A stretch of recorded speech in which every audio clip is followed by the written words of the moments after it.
Channel 43 Abakaliki.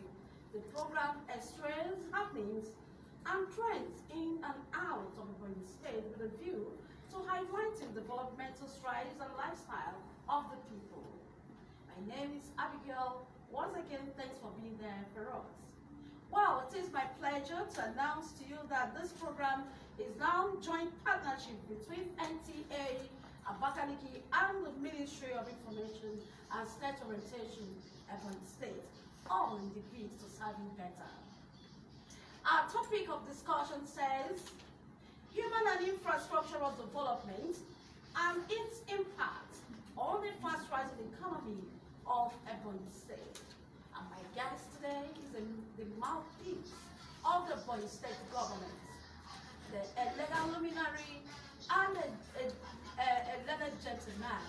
Meet my guest. My guest is Honorable Barrister Uchenna Oji, the Commissioner for Information and State Orientation, Ebonyi State. Good to have you. Thank you so very much. A very warm greeting to our dear viewers. Okay, our viewer, if you can be part of this program by dropping your message or comments on our Facebook handle by clicking /NTA Abakaliki to join our online community where this program is being streamed live. So we're live on Facebook. It's all to make you understand what's going on around us here. So stay tuned and enjoy every bit of our discussion on the program. Well, Commissioner, like I told you, Ebonyi today is a program that is showing happenings and developmental strides of this present administration. Under the able leadership of His Excellency Engineer David Muzo. But we have to start from somewhere. Let's begin with a recall on the look of Ebonyi State in the time past. How was it? Ebonyi State of Nigeria was created exactly on the 1st of October 1996, and of course we came from parts of Enugu and parts of Abia State at that time. Well, we are really created as a state because we are neglected, denigrated, we are really criminally marginalized as a people. We are like a third world community. We have nothing to show because of that marginalization. But upon the creation of Ebonyi State, we continued to have that experience of a very high level of poverty there. So, talking about infrastructure, talking about human capital development, talking about our health system, talking about all the necessary, the superstructure. None was really good enough to sustain, the living standard of the people. And it continued until successive governments, talking about the first military governor of Ebonyi State, the second military governor, the first civilian governor, His Excellency Sam Ebu, and the second civilian governor, His Excellency Chief Martin Energy. And now, a man after the heart of God came on board, His Excellency Engineer Chief David Eze. But I need to mention that these other governors did make a lot of impacts in the area of environment, the area of infrastructure. But it wasn't really enough because we needed to contend with aspirations of the founding fathers who got the creation of Ebonyi State in 1996. So the aspirations and yearnings were not coming at that time until 2015, where we had a kind of a renaissance. We had a coming on board of a man whom God really nurtured, decorated with all the abilities. A man that has the 3 E's of leadership. He has exposure, he has education, and has experience. And I can tell you, looking at his track record, you see that God actually prepared him for the people of Ebonyi State. If you look at his track record politically, you see that he emerged, chairman of PDP in Ebonyi State in just 2007. And when he did, he had to turn around a lot of things. Of course, he built the largest party office ever in the history of Africa, the largest, still standing in, its credit up tonight, has not been beaten. And that went, started showing us that there was a sign of a good leader coming from abroad. And he immediately stepped in to becoming a deputy governor, from party chairman to becoming a deputy governor. That was after 4 years plus. And when he became a deputy governor, despite his experience, despite his know-how in the area of engineering and his wealth, of course, his background, even family-wise, he showed humility, he showed resilience, he showed a lot of passion to the job, and that was why the then governor had a lot of trust, for him. Unfortunately, when he was, to be blessed by the then governor, a lot of issues came, and there was love lost in terms of confidence. But God said, this man must become. So he became the first deputy governor ever in the history of the whole world to become governor when the chief executive at that time said, no, he would not become. Any other deputy governor that became governor was because the boss said, come and step in. And so that is a history in the making, but we would say that this is really divine, it is God's making. And that's why he came under the platform of divine mandate. And from what we are going to see about what he has done, you will see that there is God's hand in the emergence of this man. But I need to tell you that God really did decorate him with a lot of abilities. He has the passion, the driving force is the passion, and also the issue of prudence, and also the issue of commitment, to the social contract with the people. What is this social contract? To bring social amenities, to ensure that the people are empowered, to ensure that we are taken away from the shackles of poverty, inferiority complex, to ensure that we are educated, we receive education, to ensure human capital development, to ensure that health system in place, to ensure that we have social amenities, to ensure that we have the enabling environment, talking about the infrastructure and even the superstructure. Okay. And this were the thing that came to his mind. And he had to develop a template, had to start developing a mission. What is my mission? On how the mission is how to rule the people compassionately, delivering all the deliverables to the benefit of mankind. And also he also has one core value that is critical and comprehensive, that is the fear of God. That governs all his doings.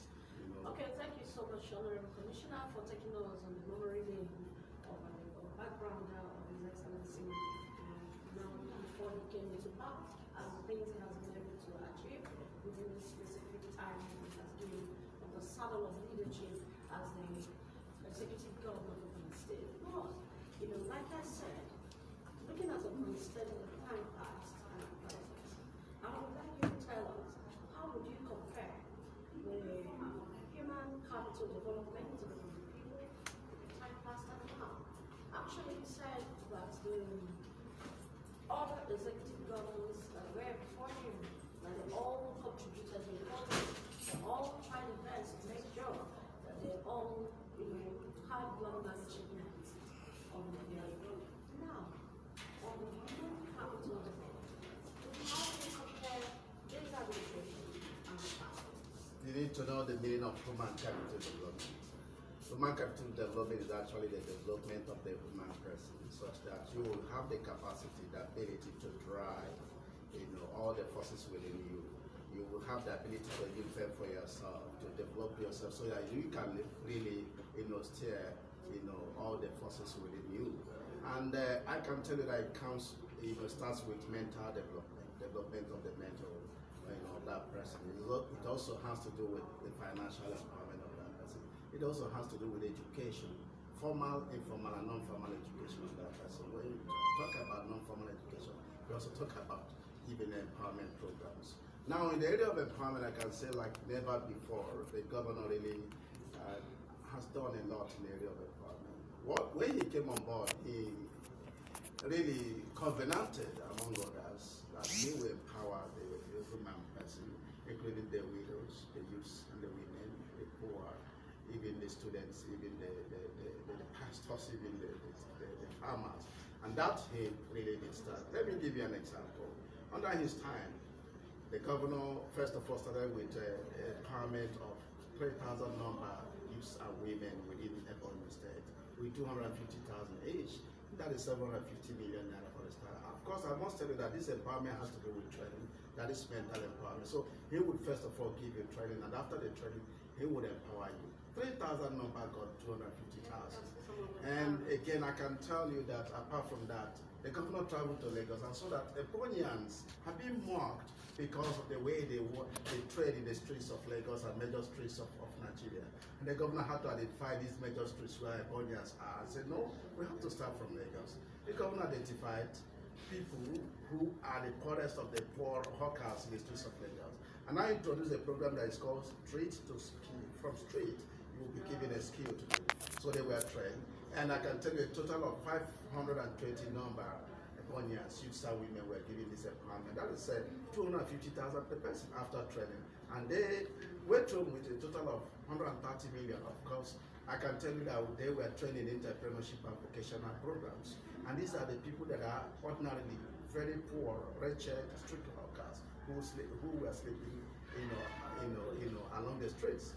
And I can tell you that this has transformed their lives. The governor also went ahead. He went on and said, no, our people cannot continue to be in this kind of situation. Barrow pushers, even Okada riders, even some IPOP persons who had to, denounce their membership battle. The governor got them and empowered them with a total of 140 tricycles. And I can tell you that the governor in a whole procured 400 number tricycles. 260 is for Ebonians. On the quality of local government, 20 per local government, that is 260. Now went to Onisha and gave them 140, a total of 440 number tricycles.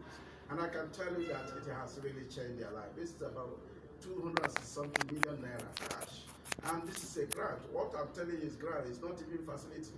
Let me tell you a story. There is one state in the north, I will not mention that. When they purchased the same tricycle, TVS tricycle, brand new tricycle, the newest, we brought the same receipt, the same day, the same company. We were buying 650,000. That state was buying 1,050,000 for one tricycle. In our case, we bought and gave grant. In the case of that state, they bought and also made it a facility where they were meant to pay for a period of 3 years with interest. So you can see the kind of progress, the kind of compassion that we see in the government. Now, apart from this tricycle empowerment program, I need to tell you that the government also feels that an Ebonian does not mean a native of Ebonyi only. It also means a resident, non-Ebonians resident in Ebonyi State. So the government in that light, in that spirit, really identified wives of some security officials, 403 number, and now they were trained in the best of the entrepreneurship centers in Ebonyi State, talking about EPSU, Entrepreneurship Center, talking about FUNAI, Entrepreneurship Center, talking about Federal College of Agriculture. They were trained for a number of days, and now after training, they were now captured and now empowered with 200,000 each to go into agri program of their choice. I can tell you that even the wife of the former IGP was there, was on ground to really flag off that empowerment program. 200,000, that is about 80,600,000 given to these wives of security officials. In all the security offices, I can tell you the police, the army, the road safety, the immigration, the prisons, name them. And I can tell you that their life has really changed. The idea of the governor is that their life living standard needs to be transformed, and also that they need to complement the efforts, of their husband who are working hard for us to have security. Now, do I go on and on? I can tell you that even the pastor, the governor feels that it's not enough to be in the booking to be a pastor or clergy, because you may have a lot of temptation. The governor captured 5,008 number, pastors and clergy, and released a total of 500 million for 800,000 now, and gave them. That is after training for them to go to have a second address, as clergy, to go into entrepreneurships, especially agriculture related entrepreneurship programs. And I can tell you this was given free of charge, 500 million plus. Now, I can go on and on. I can also tell you that the governor also captured 22 people or 22 persons per zone and gave them 1 million naira. 1 million naira for horticultural program after they were trained in one of the best horticultural centers or institutes in Nigeria. And they were given land, they were given the necessary equipment, plus 1 million naira to a zone. And the governor in all of this does this on the quality of zone. That is the governor for you. And that is the difference between the governor and other governors. And I can tell you that this is also grant. That was how the issue of Millionaire Club started. That if you are doing very well and you are giving money and you are able to perform, you'll be given extra 1 million. Through that Millionaire Club program, the governor has given a lot of people 1 million naira each to really make them expand their entrepreneurship vocational programs. If I may go on and on, if you permit, I can actually see that it's so enormous, it's uncountable. If I allow you to go on and on and on, human capital development will take almost all the time, because I can see that what you guys or what His Excellency and his team did in that area is actually laudable. It's a very laudable project you guys did there. So well done for that. Well, now, Honorable Commissioner, everybody when it comes to the states will relax, feel so free, feel so happy and all that. So I would like to know what prompted this administration into the beautification and aesthetic of the environment. I did mention from the time we started that the governor was compelled, by the fact of the situations on ground to do what he's doing, differently. The governor, in fact, prepared to become a governor. God decorated him. And so when he came, he identified the problems. Environment is a problem. Investors are not coming, or we are not coming because of environment. Security was an issue. Investors were not coming because of security situation. The governor also identified that solid infrastructure was not there. The governor also identified that the people, human development needed to be really improved upon. So he had to aggressively tackle a lot of programs, especially in the area of environment and infrastructure. Now, coming to the issue of infrastructure, the governor feels that this state should be a global village in the sense that wherever you are, you can come to the capital territory within less than 30 minutes. Even my local government that is the farthest from the capital city, the local government, less than an hour you are here in Igbo. What in Abakaliki? What did he do? He had to really open up all the rural communities through a very strong road, what we call concrete pavement of 8 inches each, 25 kilometers per local government. In some cases, they will have bridge. And this the governor did on the quality of local government. Then, aside these openings of the communities, the governor also made sure that all the federal roads, all the entrances to the capital city, that they are tarred. The governor had to get permission from the federal government, because if you wait for them, it may wait, till ad infinitum. So the governor had to take permission and had to tar all the roads. So anywhere you're coming, from to Ebonyi State, you can be sure that you'll be sleeping or you'll be driving. There's no problem, and that's the way it is up to today. Because the governor emphasizes on quality assurance. If you're a contractor, you must do the bidding of the government. The principle is that you must do quality job. You must ensure quality assurance. You must be there to be maintaining, the infrastructure. And the guarantee for all this concrete road. Remember, the governor introduced concrete pavement in Nigeria. This is the only state that introduced it. Others are gradually following. It is expensive, but it's solid. It can last for 50 years. So this is what the governor has done. Even the streets of the metropolis, the streets of the satellite towns, talking about Onuke, talking about Afibo, talking about Tuku, talking about Ezambu, and all the places the governor has done them.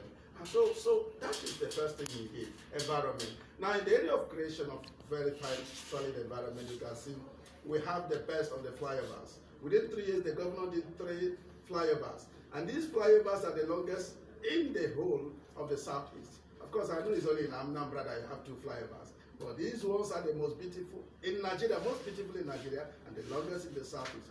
And the fastest ever done flyover system in the whole of Nigeria, by a governor of a state, not by a federal government. And so it's something that we need to really appreciate. What of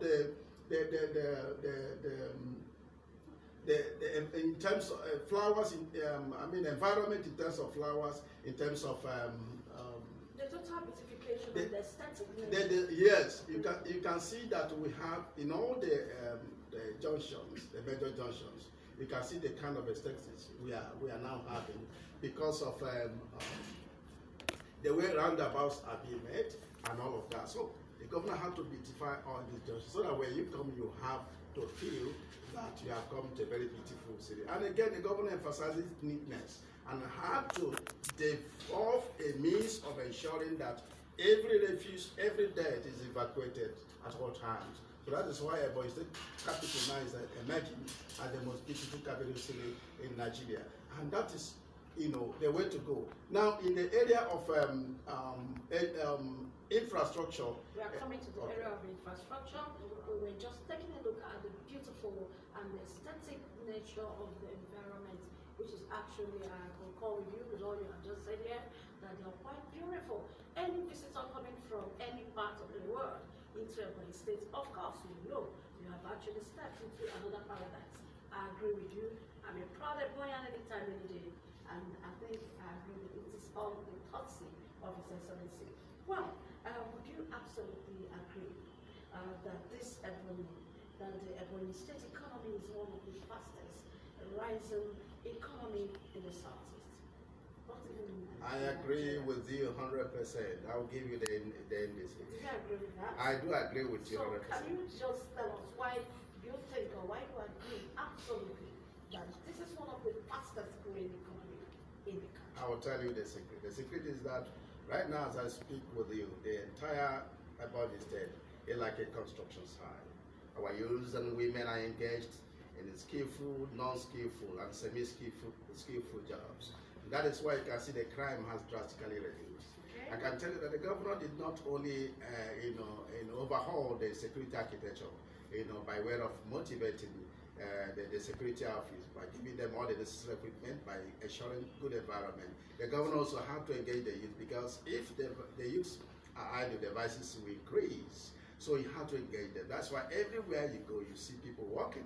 You know the principle of the governor. The governor believes that there's no need having what we call capital flight, having to invite foreigners to come and do the construction work for us. The governor had to engage our people. All you are seeing in Ebonyi State is indigenous doing the work. Every aspect of the infrastructural development, the indigenous are doing that. That's why our people are engaged. That's why Ebonyi is now having the lowest crime rate, because people are busy. Now, I can also tell you that if you go to the area of what I call industrialization, especially agro-based industrialization system, you can see that Ebonyi State has the largest rice mill in the whole of Nigeria. What does it have that makes it have the largest? Ebonyi State has what I call 3 gigantic rice mills. Each of them has 5 metric ton capacity per hour, and there are 3. Now another one is 3 metric ton per hour, 3 number rice mill that is localized in some of the local government areas. Now, if you put all of this together, we'll be having 24 metric ton capacity government-owned rice mill, the biggest in the whole of Africa. So, Honorable Commissioner, you want to tell me that Ebonyi State can actually supply rice to the world? That is what I'm saying. The Ebonyi State has the capacity to supply the rice need of the entire Southeast. And that, of course, the federal government knows about that. Okay, now, entire Southeast. Yes. And that, again, the federal government knows about that. That's why even the CBN program on rice production, Ebonyi State is one of the priority states they really enlisted. Now, I can tell you that in that program, over 53,000 number of farmers are being given facilities, being given loans, being given rice inputs. And this happens every year. And that is to be used to feed the rice mill that we're talking about. Don't forget, we have what we call Abakaliki rice. We have Abakaliki rice cluster. That rice cluster is the biggest in Africa. It's in the Guinness Book of Records. This rice cluster you are seeing has given us name. Now, that is individually owned. Over 1,500 number rice clusters. That Abakaliki rice mill you are seeing, it has given job to a lot of people. Even the current government rice mill system has given job to a lot of people. A lot of people are in the chain of supplies, the chain of distributorship, and that is the economic development we're talking about. Now, apart from that, the government does, procure a lot of agricultural equipment and give to women so that they will use it to fend for themselves. That way, the economic development is increasing. Now, let me tell you one thing. You need to appreciate the difference between economic development and economic growth. Economic development comes over time. It's an abstract thing. You identify those indices when you begin to see some of these things happening, the environment created, jobs created. And when you begin to see its security system going down, you now know that economic development is thriving. So that's why I'm telling you that Ebonyi State is now the fastest developing economy in the Southeast, because these indices are already counting. That's right. Okay, well, if you're just tuning in, this is Ebonyi Today, reaching you from the Nigerian Television Authority, NTA, Abakaliki, Channel 43. And like I told you as we started, that you can also drop your message or your comments by clicking /NTA Abakaliki on our Facebook, where we stream live for you to also follow us. Remember, it is still Ebonyi Today, and my guest is Honorable Commissioner for information and state orientation. I think he's actually doing justice to my tasters as we move on this evening. Well, Honourable Commissioner, thank you for the wonderful advice you've given me so far, so good. Now, specifically now, I would like to know this infrastructure you've been talking about, because if you say one thing, you go to infrastructure. So I would like to know the impact on the economy. Because what we talked about, do you agree that it's growing very fast? It's the fastest growing economy. Now, how has this infrastructure impacted on this economy? Yeah, you need to also appreciate the dimensions of the infrastructure first of all. Then I'll now tell you how it does impact on the economy. Let me tell you that so far, government has done 25-kilometer road, the local government does 13. Government has done over 300 kilometer road, federal road at that, with pavement, with concrete pavement. Government has done over 800 kilometer roads in all the streets of the metropolis and the satellite town. Government is still doing, I can tell you something, government is also slating to do another 8 flyover in strategic cities. Excuse me? 8 flyovers. 8 flyovers. It has started. It has started in Zagbo. It has started in Upuru. It has started in Onisha local government. That's Abomege. It has started in. It's going to soon start within the metropolis. Now, what is the idea? And some of these places, the governor is already dualizing. Like if you look at Afiko Road, you see that the governor has dualized and is still dualizing. If you look at Afiko Road, Abakaliki, or Abakaliki, Afiko, Enugu, Abakaliki, Afiko Road, the governor is dualizing at least up to the point where we have within the capital territory. And this is an indication that we are planning for robust economic development. Now, what is the impact? You can see the kind of traffic we are seeing now. All the trucks coming from Calabar, all the trucks coming from Enugu, all the trucks coming from, Imo State, like Owerri, Abia State, most of them like to drive through or fly through Ebonyi. If you go to Afiko, you see a lot of traffic. Yeah. Traffic at Abobeke, traffic at Afiko, Amasiri area, because they want to enjoy the road constructed. You also see that a lot of investors are coming because they have the environment, because security is guaranteed. Investors are coming in the area of agro, in the area of entrepreneurship program. A lot of them go to the metropolis. You see a lot of new rising buildings, not just by government officials, but by investors in the area of finance, in the area of some other things, telecommunication and all that. So these are the indicators, the indices you need to really, see. When you see that, you know that something is happening. And again, and most importantly, human capital development is what the governor does emphasize. So these are the things that are the impact of, having solid infrastructure, having solid environment. Okay, of course, I agree with you, Commissioner, because if there are good roads, of course, the farmers will be able to evacuate their farm produce to the township from the hinterlands. So now, let us extract measure and mark achievements in the area of human capital development. The people that will beat your chest and say, of course, when the state government let this man, let that woman, all of this. So I want to know this impact achievement, either in human infrastructure, for human capital development, or in other areas that you can say of a truth. This is the biggest of it all. Yeah, I know that. I hope there is no technical problem. The projects are not showing. They are showing. You've not been following. You've not been watching them. So many of them have been showing. I've been showing so many of them on the air. So. Okay, thank you. Back to your question. The major landmarks in the area of human capital development and other areas. I've mentioned, enough of the landmarks in human capital development. But I can tell you that a lot of people have been empowered. The artisans, the entrepreneurs, those in vocational activities, technicians, craftsmen. These are the people that we are trying to catch. We have a mentorship program. That mentorship program is that once you are made to have this skill, now we begin to train you, and we train you, we begin to really guide you. We have mentors that will be guiding you. We have a lot of programs. And as I speak with you, we also have a program for those who repented from cultism. The governor wrote that 500 million, and as I'm speaking with you, for them to be trained and well censored, well quarantined, to be sure that they have left that attitude. Now the governor will ensure they are trained and the governor will empower them. That is going to start in this November. We also have a program for the civil servants, empowerment program for civil servants.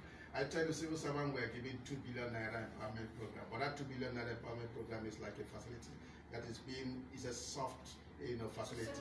Civil servant, single digit, facility.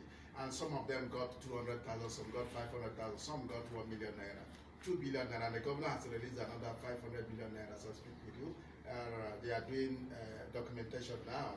That what it means is that governor feel that beyond white collar job, beyond this bigger salary that we are this battle with minimum wage, that you can have a second hand raise, so that with that you get from government, you'll be able to go into entrepreneurship programs, especially in agriculture. In agriculture, as a civil servant, you are free to venture into any kind of agriculture, both at the primary production level, the secondary production level, tertiary production level. But if you don't want to, you can do any other entrepreneurship program by proxy by your wife or husband or brother or sister or son or daughter who is not a civil servant. So that is allowed. Government is encouraging civil servants, even public servants, in that of state and federal, civil service to embark on this second address, principle. Now, these are the things government is doing. If I may delve more into civil service, it is only in Ebonyi State that civil servants are paid what is called 13th month. We have 12 months in a year, but the governor pays 13 months in a year. That means every Christmas they are giving another extra salary for a month. And apart from that, they are being given welfare package. Keep talking about rice and some other things, even money to enable them do their Christmas very, very well. Now, it is only Ebonyi State that salary is paid at the half of the month, 15th of every month, between 15th and 20th of every month. It doesn't happen anywhere, but the crux of the matter is that the government does not owe shishi to the civil servant. Anything that is agreed upon by the Committee of States, governor is the first to pay. Even if it's minimum wage and it is agreed by Committee of States, governor is ready to pay. How he does the magic is what we don't know. How he combines it with this infrastructure that is really, springing up here and there is what we don't know. But we know the secret. The secret is that he works with God. He works with God. He prays all the time. It's only in Ebonyi State that you see a governor, allowing praise worship programs all the time, periodically, just to bring the state closer to God. And that is the secret. That is the main secret. He's a man of God. He's a man that, he's the David of our time. If you look at the history of David and what this David of our time is doing, and you appreciate that something is happening. Now, having talked about human capital development, the impact, then our achievement. Now, let me go back to the area of education. In the area of education, the government has done quite a lot. Education appears to be abstract, but I must tell you, every member of the public that the governor has done a lot in the area of education. Now, the issue of quality education, talking about training of teachers. The governor just released 500 million naira again, which of course I told you during my briefing after Executive Council, for the training and equipment of teachers at the primary level, teachers at the junior secondary level, and even senior level. Now, the idea is to have quality teachers that will give quality education to people. Now, the governor has also embarked on classroom block, the new way, the best, of all the blocks for each of the wards as a model, as a kind of litmus test before he continues to do some other things. Now, with this, the people can study in a very good environment. Now, the governor has also embarked on Catch Them Young kind of program. We have what we call Gifted Children, King David Gifted Children school system, whereby in each local government will have the best 5. This best 5 is selected dispassionately through a very robust, comprehensive examination, and the best will be chosen. Whether you're a son of a governor or son of a president, if you are not the best, you cannot be chosen. And we made a law. There is a law we made so that nobody, no even incoming governor, can compromise the standard. This King David school will ensure the training of people on scholarship from secondary to university.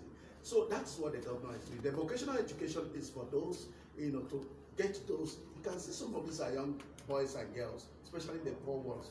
Some of them have a lot of talents, but how to bring them to the school system to give them a formal education, especially vocational education, to enable them have the capacity, the skill. Now, that's what the governor is doing. So this program is going to start in November. Vocational education system for our people who have skills, in vocational and entrepreneurship. Now, let me tell you that we have adopted education system for all the adults who could not go to school because of poverty before the governor came on board. The governor has a program for them. It is going to be going on in all the local government areas. Now, agri school, we know where we're coming from. We're an agrarian state. The governor feels that through agri school, we'll be able to make our people have skills, our parents have skills, our farmers have skills in agriculture, so that tomorrow Ebonyi State will be, a state to record in the area of agricultural program. Thank you very much. I know if I don't cut you, you will continue to tell me so many landmark achievements. This present administration have recorded under the leadership of His Excellency. Right now, we shall open our line for our viewer out there to make their own contributions or call into the program. Please do call us on 080-800-58505. I call the number again, 080-800-58505. Or you call on 081-080-09545. You will see the number on your TV set. Please do copy it down and call. Make your own contributions. Ask your questions to the Honorable Commissioner. I told you that today you can as well drop your comments or your questions on our Facebook handle, NT/NTA Abakaliki. Please do join us as we move on with this program. So, Honorable Commissioner, before I'll start the calls by our viewers, I would like you to still react. There's something you said that even in the human capital development, it wasn't actually meant for only Ebonyi, but also for anybody that stays here in the Ebonyi State. So, but now, are there presently any of this kind going on now? Or if it's any kind of a human empowerment, who are eligible for it? And what are the criteria that one can get this human empowerment? Knowing full well that everybody wants this kind of thing, because there are people that have not been reached. And what do you guys have in mind? How do you want to get at those people that have been I think you can pick this first one up. Hello? A very good evening to you. Hello, good evening. Good evening. Please, who am I speaking with? Yes, I'm speaking with Monica Solomon. Luca, where are you calling from? From Abakaliki. Okay, go ahead, sir. Yes, I've listened to the Honorable Commissioner and admired all the good things the governor is doing. And I want to thank him so much for articulating all these giant plans of our governor. I know it is not easy for somebody to come and within a certain period of 3 years, 4 years, and this is the 5th year, we have all these achievements. It's not so easy. Our governor has done so well, and the commissioner has really showed that he is a true commissioner of the good working governor of the Ebonyi State, which I don't really mind, by acting and behaving like himself. So we are grateful to our governor, and we say may he continue, may he never relent the good work he's doing for Ebonyi people. That the world is watching him, and everybody is expressing interest in Ebonyi State, releasing him to come and govern their own state. But we will not do that on this. Okay, people want people to lease him out. Yes, we leave our governor to them, but we are saying no. Okay. All the good work for us before they will go to any national assignment that God may call him. That's right. Thank you so very much. Wishing him very well. Thank And you. we say, let the good Lord continue to strengthen him to continue his good work for us. And we pray God to give him sound health and spirit so that he will never have any issue. Even his family, the wife of the governor too, is doing very well. If you look at the family support and business program, a lot of widows that are receiving the employment programs. Even in my place, many of them will tell you that they were invited to come to Abakaliki for 1 or 2 programs. Before you know it, you see us from Rabashia to them. At the end of the day, the same money is also paid to their account. Thank you so And much. many other good things. So, Thank you. we Thank you. are telling the governor to continue. Okay. He should never be distracted by whatever people around say.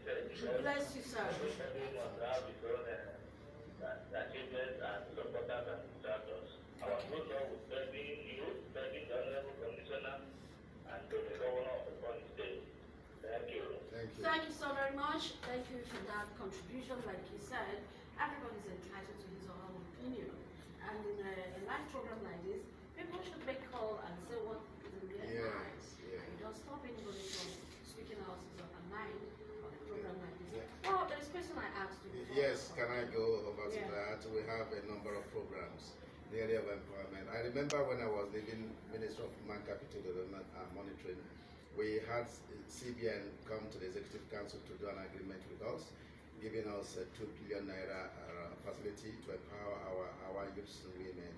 And I can tell you we have what we call a State Stimulus Development Project, where is an online program where interested entrepreneurs, professionals are captured, they are made to undergo test or examination, and after that, or interview and training too. After that, they will be given an empowerment program. So it's quite a number of them. So I needed to also mention that the governor doesn't joke with you with the empowerment program. I didn't mention that the governor captured 4,300 number last tenure. That is 400,300,000 naira for our widows, the poorest of the poor widows. And this time around, he is telling us that it's continuing. Any moment from now, by this November, more widows will be captured. And I can tell you that the governor's wife has a program for the widows, others of the poor widows. In each of the wards, the wife of the governor is building a house for the poorest. So it is because of the stakeholders of the world to recommend the worst, the widow that has the worst situation for such a empowerment program. Let's pick our next caller. Hello? Hello? Hello, good evening. Please, can you speak loud? Oh, good evening. Please, who am I speaking with? Oh, Samuel, very good evening to you, sir. You can go ahead with your comments. Thank you.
We've been able to capture what you're saying, sir.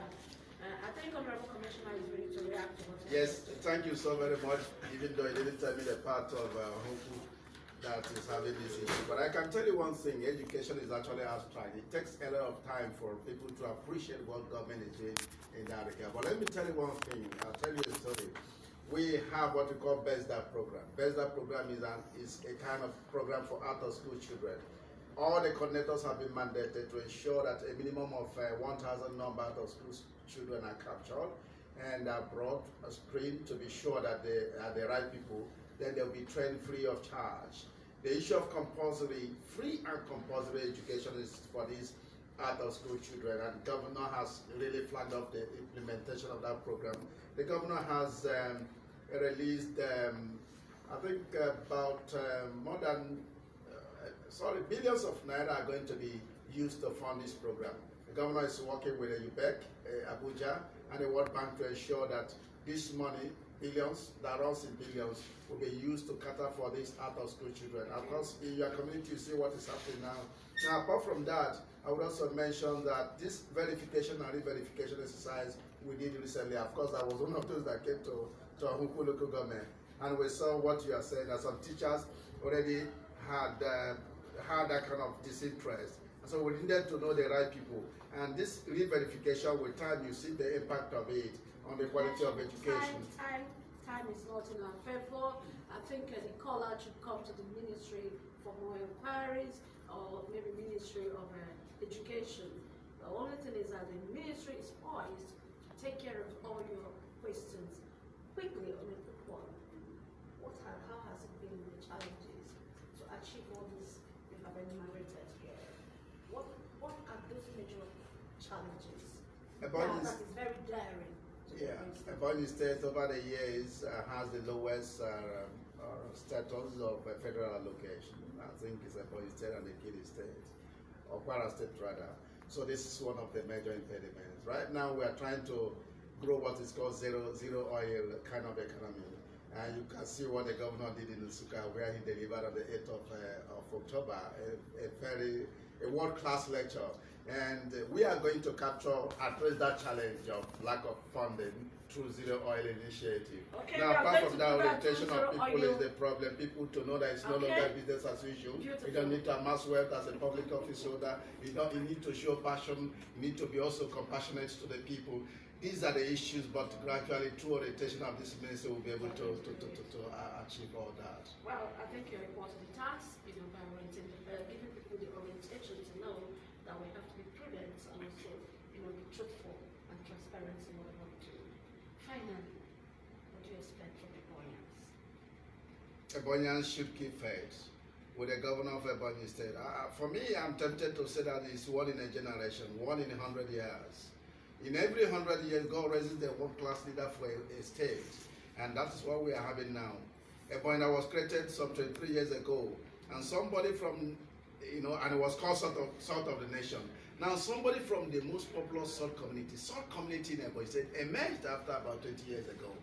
And what it means is that God actually prepares somebody and rightly caused the founding fathers to call Ebonyi salt of the nation, light of the nation, and this man is making Ebonyi now the light of the nation. I tell you what, Ebonyi has the neatest capital territory in Nigeria now, the fastest emerging economy in Nigeria now.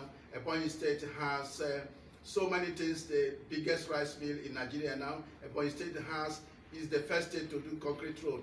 This shows that Ebonyi State is the light of the nation. And so we want to tell the people of Ebonyi that we have the best in Nigeria. This man can be reckoned as one of the world-class leaders. Either we know it now or keep deaf ears. Tomorrow we'll say, when Dave Umahi was governor, it happened like this. And we pray that we have people that can enter the shoe, at least half of the shoe, when he bows out. And we hope and pray that he bows out for national assignment, so that our people can know.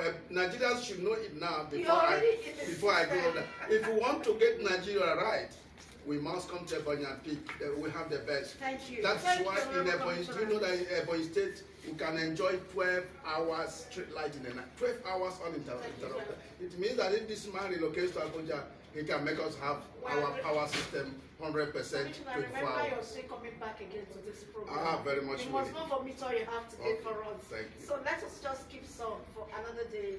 You have actually done wonderfully well. And I must say that you're really the right peg in the right hole. So thank you for coming on Ebonyi today and opening the veil, as we are now in partnership with the Ministry of Information and State Orientation, which is the ministry where you know that we are actually going to do our best to make sure that our people are better served. Thank you. Thank you so very much. I'll be here myself. And I hope you're going to oblige me this time. Sure. Okay, well, that's it on today's episode of Ebonyi Today. How did it go? Wow, the commissioner was fantastic, I must say that. Well, let's do it again same time next week. I remain yours sincerely, Abigail Eze. Today.